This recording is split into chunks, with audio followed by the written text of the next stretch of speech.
to 29.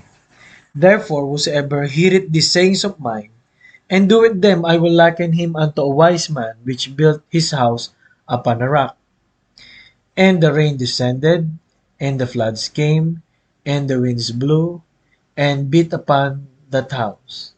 And it fell not, for it was founded upon a rock.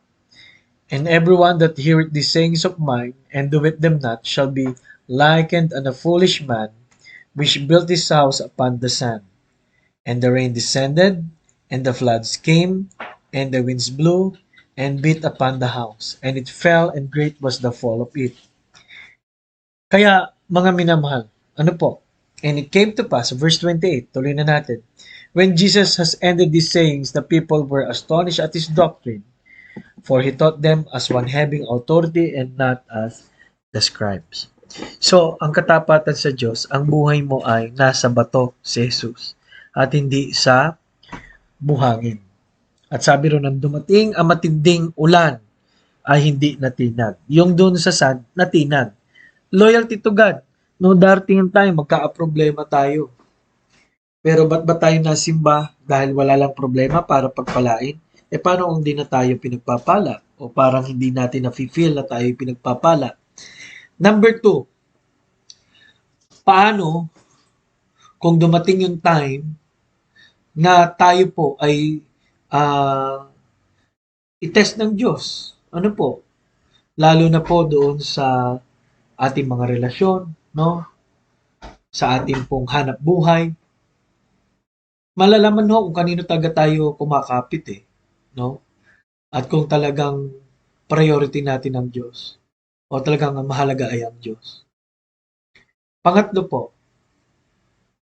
ang pagtatapat sa Diyos ay sa rock, hindi sa ating sarili, hindi sa mga sa ekonomiya, no? Ang bibuild natin ay ang ating buhay sa Panginoon. Kaya iyan po ang pagtatapat talaga sa Kanya. Ano po, yung 1 to 10. Kaya thank you po mga kapatid at nawa po sa 10 pagkakataon na ito, nakita natin sa unang 5 kung gaano katapat ang Diyos. At sa 6 to 10 ay paano ba natin ma-enjoy at paano din natin masasabing tayo nagtatapat sa buhay na binigay ng Panginoon. Maraming salamat po at pwede ko po kayong panalangin. Nakilang Diyos, thank you po sa nakinig ngayon. Ang salita mo ay buhay.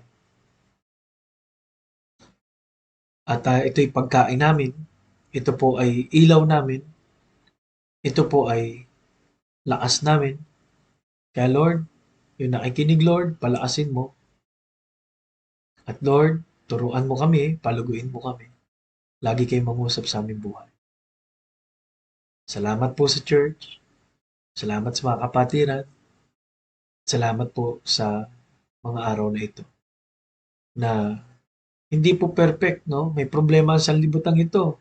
Pinagpe-pray nga namin ngayon, Panginoon, ang gera, yung pandemic. Pero Lord, Panginoon, thank you. Tapat ka pa rin. Tapat po kayo sa aming buhay. Sa pangalan po ni Jesus. Amen. Amen. Hanggang sa muli po. Praying